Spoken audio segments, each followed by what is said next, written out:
बच्चों नमस्कार। फिराक गोरखपुरी की रुबाइयाँ और गज़ल आप पढ़ चुके हैं और आपको अच्छी तरह समझ भी आ गई होगी, मुझे उम्मीद है। आज हम उसके जो उस पर आधारित जितने प्रश्न बनते हैं उनके बारे में बातचीत करेंगे और उनका उत्तर किस तरह से दिया जाए और किस तरह से उनके जो अंक वितरण होता है उसके बारे में बातचीत करेंगे कि अंक किस प्रकार से दिए जाते हैं।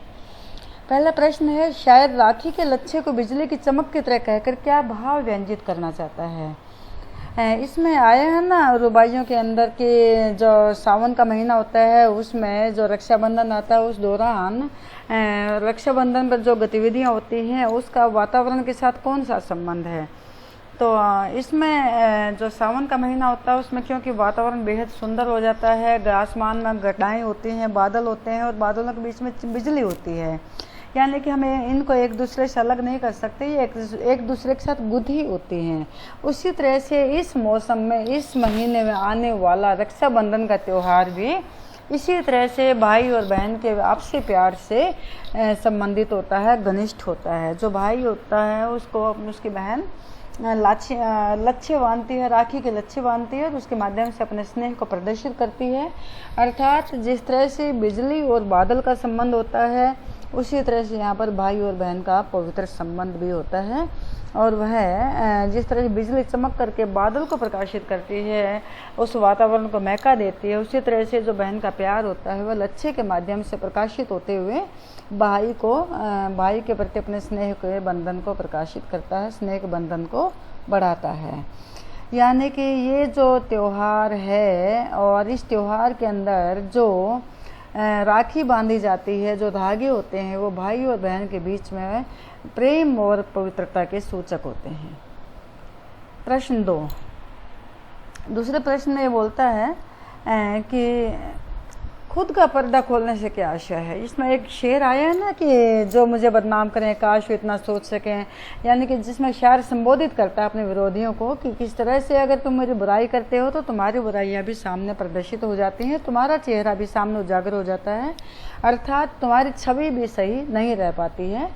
यानी कि एक मनुष्य की सामान्य प्रवृत्ति होती है कि वह अपनी बुराइयां न देखते हुए भी दूसरे की बुराइयां अवश्य देख लेता है, लेकिन उसे पता नहीं चलता कि किस तरह से वह अपनी बुराइयों को भी उजागर कर देता है जो वह सामने वाले की बुराई करता है। तो यहाँ पर खुद का पर्दा खोलने से मतलब है यानी कि दूसरे की बुराई करते समय अपनी छवि को भी खराब करना, क्योंकि ये तो कहा जाता है ना कि हमारे दृष्टिकोण पर निर्भर करता है कि हम सामने वाले में अच्छाई देखते हैं या उसकी बुराई देखते हैं। किस्मत हमको रो लेवे है, हम किस्मत को रोले हैं, ये तो एक सामान्य मनुष्य की प्रवृत्ति होती है। तो इसमें तनातनी का रिश्ता अभिव्यक्त हुआ है शायर का किस्मत के साथ, तो उसके बारे में पूछा गया। तनातनी होता है यानी कि 36 का आंकड़ा जिसको बोला जाता है, यानी कि एक अच्छा रिश्ता नहीं है, नकारात्मक है, सकारात्मक नहीं है। तो ये तो किस्मत को रोने की बात और किस्मत का व्यक्ति को रोने की बात, ये तो एक सामान्य मनुष्य की प्रवृत्ति के रूप में भी उभर कर आती है। और यहाँ पर लेखक ने कहा है, शायर ने कहा है, तो इससे ऐसा अभिव्यक्त होता है जैसे कि वह अपनी किस्मत से संतुष्ट नहीं है और किस्मत उससे संतुष्ट नहीं है, अर्थात वह जो कुछ ही पाता है उसे ऐसा लगता है कि उसे उसकी किस्मत के अनुरूप, उसके भाग्य के अनुरूप, उसके परिश्रम के अनुरूप उसे प्राप्त नहीं हुआ है और उसे वह अपनी किस्मत को दोष देने लग जाता है। तो यहाँ पर किस्मत भी ऐसा लगता है कि जैसे वह भी लेखक की तरफ से संतुष्ट नहीं है और वह भी उसकी तरफ से नकारात्मक भाव उसके मन में है, वह भी उससे संतुष्ट नहीं है।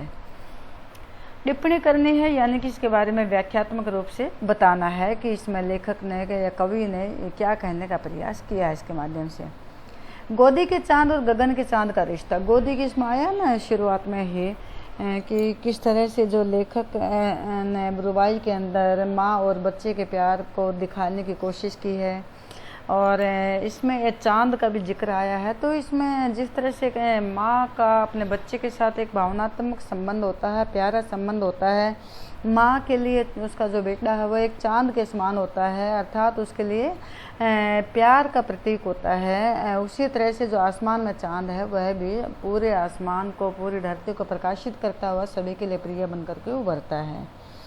तो यहाँ पर जैसे माँ है अपने बच्चे को की जिद पूरी करने के लिए, चाहे वो चांद भी मांगे तो भी उसकी जिद वो पूरी करना चाहती है, और चाहे आईना रख करके उसकी परछाई दिखा करके वो उसको पूरा करती है, लेकिन माँ अपने बच्चे के जिद को पूरा करने का कार्य भी करती है।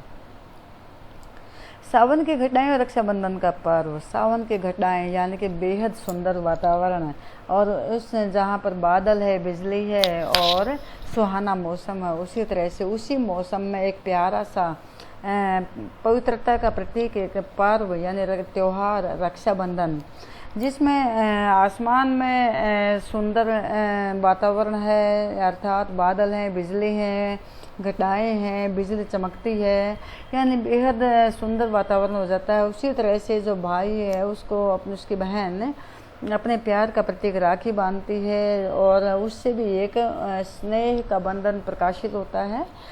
तो दोनों ही यहाँ पर एक तरह से घनिष्ठता और पवित्रता का प्रतीक बन करके उभरते हैं। अब हम बात करें कि इसमें उन्होंने क्या क्या प्रयोग किया है, किस तरह के शब्दों का प्रयोग किया है। तो यहाँ पर उन्होंने मिले जुले शब्दों का प्रयोग किया है।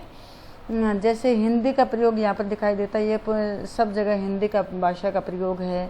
और इसके बाद आप देखते हैं कि उर्दू भाषा के शब्दों का प्रयोग है, गेसू है, आईना है, और गज़ल में तो सब जगह पर उसके उर्दू भाषा के शब्दों का प्रयोग है। लोक भाषा भी है यहाँ पर, लौका देना, घुटनियों में लेके, कपड़े पिनाना, जिदियाया, ललचाया, ये तो सारे ही लोक भाषा के प्रयोग हैं। लोक भाषा यानी जो स्थानीय स्तर पर बोले जाने वाली भाषा है। अब यहाँ से हम कुछ अन्य प्रश्नों को लेते हैं। फिराक की गज़ल में प्रकृति को किस तरह चित्रित किया गया है, यानी कि प्रकृति कैसे उभर कर आई है। वैसे तो गज़ल में हमेशा श्रृंगार रस होता है, लेकिन यहाँ पर कवि ने प्रकृति को भी साथ में शामिल किया है। पहले दो शेर तो प्रकृति से ही संबंधित हैं। जैसे कि सबसे पहले आप देखते हैं कि कलियों के खिलने का, विकसित होने का जो दृश्य है, जो प्रक्रिया है, उसे पूरी तरह दिखाया है। नया रस उभर कर आना उनमें और कोमल गांठ का खुलना, रंगों का खिलना और सुगंध का चारों तरफ फैल जाना, ये सारे ही प्रकृति का चित्रण है, यानी कि बेहद सुंदर और बिंब बन करके उभरता है। तो दूसरा आप देख सकते हैं कि रात का सन्नाटा, अंधकार का उभरना और सन्नाटे में भी कुछ बोलना, ये सारा ही प्रकृति चित्रण कवि ने दिखाया है। फिराक की रुबाइयों में उभरे घरेलू जीवन के बिंबों का सौंदर्य स्पष्ट करना है। घरेलू जीवन उभर कर रहा है। सारी रुबाइयों में आप देख सकते हैं माँ के द्वारा अपने बच्चे को लौका देना यानी उछाल करके प्यार करना, फिर उसको नहलाना, पानी छलकाते हुए उसको कपड़े पहनाना, ये भी बिंब है, सारा घरेलू जीवन दिखाया गया है। फिर एक माँ के द्वारा अपने बच्चे के बनाए घरौंदे में दिया जलाना, वो भी बिंब है। और बच्चे के तुलना चांद से करना, और इसके अलावा माँ बच्चे का चांद को लेने की जिद करना और माँ के द्वारा उसे तार्किक रूप से पूरा किया जाना, ये सारे ही घरेलू जीवन के प्रतीक हैं और बिंब बन करके उभरे हैं। केंद्रीय भाव आपको बताना है इस गज़ल का। वैसे तो गज़ल में हमेशा श्रृंगार रस ही प्रधान होता है, लेकिन यहाँ पर कवि ने श्रृंगार रस के साथ साथ प्रकृति चित्रण भी लिया है और इसके साथ साथ करुण रस भी यहाँ पर अर्थात वियोगात्मक श्रृंगार रस भी दिखाया गया है। जैसे पहले इसमें उन्होंने प्रकृति चित्रण लिया है और उसके बाद अपने दर्द का वर्णन किया है कि किस तरह से वह हमेशा अपनी किस्मत से मार खाता रहा है और दुनिया में हमें उसे गम मिलता रहा है। रात के सन्नाटे में को भी वो महसूस करता है। फिर जैसे कि कोई इश्क के प्रति जितना समर्पित उतना ही पा सकता है। और इसके अलावा यहाँ पर कवि की अपने शायरी पर गर्व की अनुभूति भी दिखाई देती है। अब रुबाई में भाषा का विलक्षण प्रयोग है। यहाँ पर आप देख सकते हैं 3 भाषाओं का एक साथ प्रयोग है, उर्दू, हिंदी और स्थानीय स्तर की भाषा यानी लोक भाषा। ये एक तरह से हम कह सकते हैं गांधी जी ने जो हिंदुस्तानी भाषा का सपना देखा था उसको पल्लवित करने का प्रयास है। लौका देना, घुटनियों में कपड़े पहनाना और गेसों में कंघी करना, नरम दमक, जिदियाया, ये सारे ही भाषाओं हिंदुस्तानी भाषा का एक प्रतीक बन करके उभरी है। यानी कि उर्दू भाषा, हिंदी भाषा और स्थानीय स्तर की भाषा, लोक भाषा, सभी का प्रयोग यहाँ पर किया गया है। ये प्रश्न है आपको दिया गया है एक शेर, उस पर आधारित है प्रश्न। ये अभी आपने पढ़ा था कि जो मुझे बदनाम कर रहे हैं, कि अगर उन्हें ये पता हो कि मेरे पर्दा खोलने के साथ साथ उनका पर्दा भी खुलता जा रहा है, तो इसका भाव यही है। यानी जो व्यक्ति दूसरे की बुराई करता है, इसके साथ साथ उसकी अपनी कमियां, उसकी बुराइयां, उसकी छवि भी सामने वाले पर प्रकट हो जाती है।